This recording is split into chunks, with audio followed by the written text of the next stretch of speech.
sensory pre is motor. Then we have this little pink area right here. Of course, these colors are not in your brain, because we'll see that when we do the brain dissection. But this little pink area here is called the Broca area. Okay? Remember the letter B for babble, because that's when you're babbling, you're just talking. So the Broca area, this is where, when you decide to say something, okay, this is where you're forming your words, where you're actually going to do the activity of saying what it is. You can see that it's very closely related to this prefrontal cortex. That's right. So these teenagers that are really impulsive and they often say things they shouldn't say, or they get mad and they just bad, right? That's where a lot of this poor judgment comes from. But this is where it's happening, right? So they actually decide, I'm just gonna, yell at you, or like shut up, or something like that. That happens here. Okay. So this is where talking back comes from. There you go. So that's where you want to So you kind of just slap them in the back of the head, kind of? Or? I wouldn't hit them. Oh. I'd just ignore them. They hate that, by the way. So that's your Broca. So this is where you're going to form your words and then you're going to say them. Right? So it becomes active as you prepare to speak. So when individuals have had speech issues and they have to learn how to say words again, this activity that's going to be taking place here is going to be a lot. Right? And depending on how much damage has been done, it's going to depend on how well they can come back and then be able to formulate the words. Sometimes they won't be able to come up with a word. So say somebody had a brain tumor and they had to have it removed and it was close to that particular region. Certain neurons could have been disrupted there where maybe they can describe what the pencil is, right? But instead of saying pencil, they'll say the thing that writes. Okay, so they end up giving you descriptors instead of, or they'll call it a pen when it's really a pencil, right? That can happen. Is it possible for them to relearn? Yeah, you can start relearning it, but it all depends on how much damage was actually done there. So then, does the Broca area play any? Are you scared? Is it like strictly About your the brain? muscles, or does it play any role in writing? Well, no, when you're writing, the activity's going to be coming here. This is primarily I was kind of speech. scared of mine, but there's nothing I can do now, No, you're Just try to talking make or it writing, better. it's another story. right? All right, then this guy here had a really I bad shouldn't have day went at out work. last night. All right? So here's what happened with this. His name was Phineas. Miss Gage. Phineas Gage. And they always, in psychology class, they always talk about this personality stuff.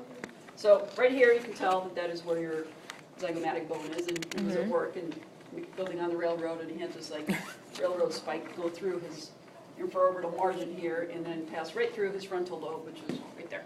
So it kind of went like this. Okay. This is the area in your frontal lobe, which is called your prefrontal cortex, where your personality, your impulse control, your judgment, okay, a lot of your emotional response, all that stuff is located right here. So if this gets damaged, you can have serious personality changes, right? And I've met individuals that work with them where I used to work with a guy at the fitness center, bless you, who he had a brain injury from a car accident, and I guess he used to be a complete jerk, okay, real selfish and just total. And he said, and I was always talking to him, and I told him, I go, you're one of the nicest guys I've ever known. I think you're really cool, and blah, blah, blah. We're talking about stuff. And he goes, yeah, he goes, that's what my parents told me too. And I said, what do you mean by that? He goes, yeah, I didn't used to be like that. And I go, what do you mean? I would have never known the guy had an injury. And he said, yeah, he goes, before my car accident, I guess I wasn't very nice. And I was like, you don't remember that? And he goes, no. I was like, wow. He says, yeah. He goes, I'm much easier to live with now. I'm like, oh, that's kind of cool. It happens for a reason. Yeah, and then, yeah, could be. And then we had another individual that came in, and she had had a car accident as well, where her head had gotten trapped between the seatbelt and the airbag, and then when the car spun, her brain got shaken inside. So there was no damage this way, but it was internal. So her frontal lobe got damaged there, and then she went the opposite. She used to be a really nice, kind person, and now she was really impulsive, would just blurt things out, and she would swear a lot and call people names. So when she would come in to work out, Sounds like me. Just it was kidding. like Tourette's, but it wasn't Tourette's. Okay. Yeah, she just couldn't control it. So she would come in, and we had to make sure that she came in at the exact same time every time she came to work out, and that she had the same person working with her, which was usually me. And then the people that were in there at that time to work out knew that this is who she was and what had happened, because otherwise. No, she'd never refer that to me, but other people. Like, you'd be sitting there and she'd be like, girl's such a bitch. And I'm like, no, she's not. Oh my She goes, she is. She's just a bitch. And she'd look at her and call her that. You know, and of course the girl would just laugh because she knew what was going on.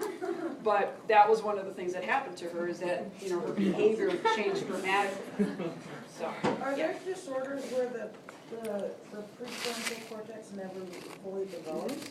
Yeah, there can be issues where this area here, like when you have fetal alcohol syndrome, okay, this is one of the areas that could be affected as well. Drug use will affect this particular area, okay? So anything related to judgment and development, this is inhibited here, okay? When you drink, this is where your, you know, where your judgment goes downhill, okay? John, you just came back from Vegas, you made a good judgment and come to class, take this test, right? I don't know what else you did in Vegas, but you're not supposed to talk about it, okay?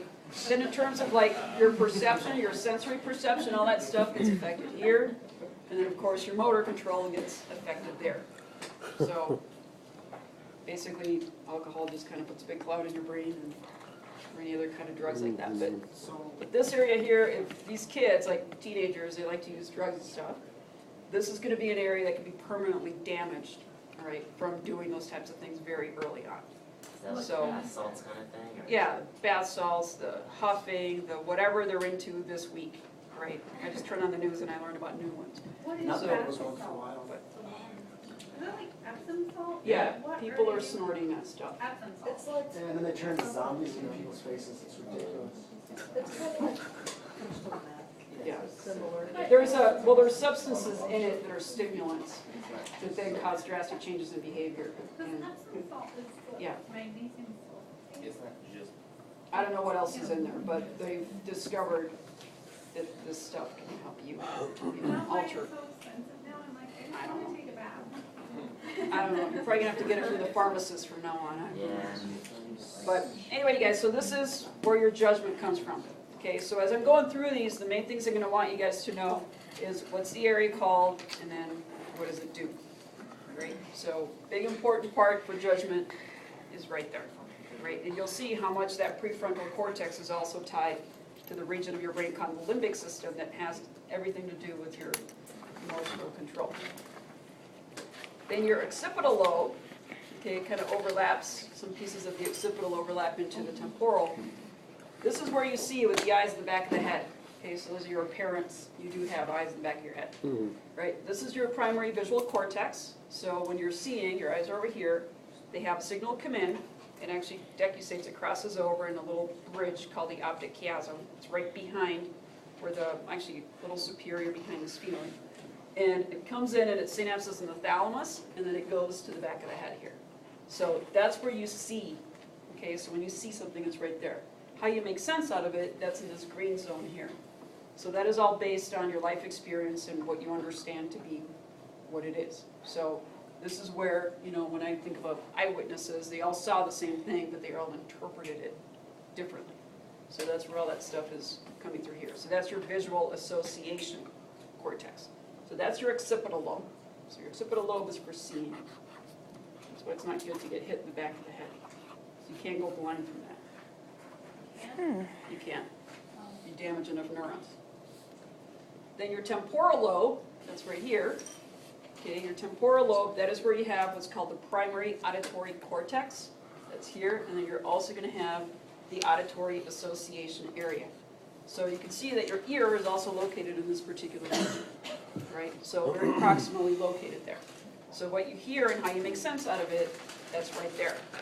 And you guys will see as well that that is tied directly to what occurs when, you know, remembering stuff. So hearing and smell, there's a lot of memory that ties into that. And there's a lot of memory that then ties with your actual emotion, and that's where that comes from. So that's this region. And then this yellow thing right here, that yellow thing is your Wernicke area. Yeah. So if you fall into the back of your head and you get infection back can cause one, You could go blind from that, yeah, depending on how severe the injury is back here. like in Back to the Future. Yep, that could happen. That's why you should wear a helmet that's long enough. Remember, no cereal bowls. Okay, but Wernicke here, this is where you actually receive words. So when you hear a word, when you read a word, that is where it's coming in. More Nikki. Okay, and then what you're seeing and hearing, all right, you're gonna make sense out of it in here. So you can see how Wernicke is tied directly to visual, and you can see where Wernicke is tied directly to auditory. So they're all located proximally to each other. So Wernicke is hearing and reading, Broca is when you're gonna actually speak it, when you're gonna say it. The one is the primary, right? Auditory? No, that's the. This is your primary auditory cortex here. Okay, so primary auditory cortex, this right here is gonna be where you make sense out of it, the association. Like on front of it? Yeah. All right, and then your olfactory is located right down in here. The olfactory region is also right above where the olfactory bulbs, which are these thick, your olfactory nerve, the very front of it looks like a Q-tip. And when we do the brain dissection, you'll see them perfectly on these sheets. And I don't know, they've got little olfactory bulbs on the little brain things, but they just look like little Q-tips. All right, and so the smell comes in, and then it gets received, and then you make sense out of it here. So you know what are good smells, bad smells, smells that you recognize, things that you don't recognize, okay, things that are danger, things that are not danger. That sort of stuff is going to be received here. And then you'll see as well how much and how strongly smell is then associated with memory, and then that ties back to emotion as well. So that's all right in that area. So this is one that you're going to have on your exam, so make sure you learn where these parts are on your Question. pictures. Yeah. Is that where like the molecules of the, this kind of, is that where they go and they act up in there? Like there's a scent, little active site or something? Yeah, what you have up here, in here, in this particular region, you have all these little neurons. They're like bipolar neurons that are going to be coming in and you're going to be receiving. So like your olfactory nerve and your optic nerve are the only two nerves that are purely sensory. Okay, there's no motor component at all to them. So with the olfactory nerve, it's number one, cranial nerve one. It comes in, and as the smell is coming in, those molecules will attach to receptors. Okay. And then those receptors, based on the shape of the molecule, you will then interpret what that is. So do we have like Millions. receptors for certain things that we never smelled before? Mhm. That's weird. Oh yeah, like new perfumes, you know? I know, but it's Like Justin Bieber, does he have a cologne yet? I mean, Yeah, he's a- every new celebrity will have their new cologne. Well, you know, they all come up with their new one, you will have now a new smell. Or you combine different foods, now you have a different smell. that's weird. Yeah, so your brain will be like, oh, I haven't smelled that before, because it'll remember. Smell is probably one of the most powerful memory triggers that you have, that one and sound. Music, different songs, things like that. Is it in both lobes? Yeah. Yeah, I'm just showing you one lobe, this is the left. So, and then your gustatory cortex, that's right here, okay, that is tied directly to where the insula is, which is right in there. And gustatory, this one is the one that has to do with taste. So when you taste stuff, you're receiving that information that's going to be going up into this primary or the postcentral gyrus, but then how you make sense out of it and really knowing what it is, it's going to be tied right there at the very base of that insula. Hmm? Can you show that again? Yeah, it's just this little tiny purple thing right here. Above the orange? Well, yeah, the purple's there and then a little dark orange. Okay, so that's your primary gustatory cortex. So is that where you get like your dislikes and likes from like taste of food? Mhm. So Yeah. how does that develop? Like, just It's very individual, but you're gonna find that maybe things that your parents like, you'll like, or one parent does, one parent doesn't. Okay, that sort of stuff. How spicy you like something, how much you don't like something. That's all tied to that. Like me, I could eat anything, Yeah. it tastes bad. Oh, I am If it tastes bad, I want to eat it horribly again, but. picky. what about when they say like, oh, it's an acquired taste? Is it? Can it be? It can be, yeah. Can you acquire a taste to something? Yeah. Over time? Or Yeah, just- over time, you can, gradually say, well, I didn't used to like it, but now I do. Okay, or when you were a kid, like, when I was a kid, I hated cheese. And I wouldn't eat raw carrots, but I'd eat cooked carrots. Now I do it, so I love cheese and carrots. But, that, you build it over time, so it can change. Okay, but there are some things that I absolutely will never eat, ever. Like ketchup, mustard,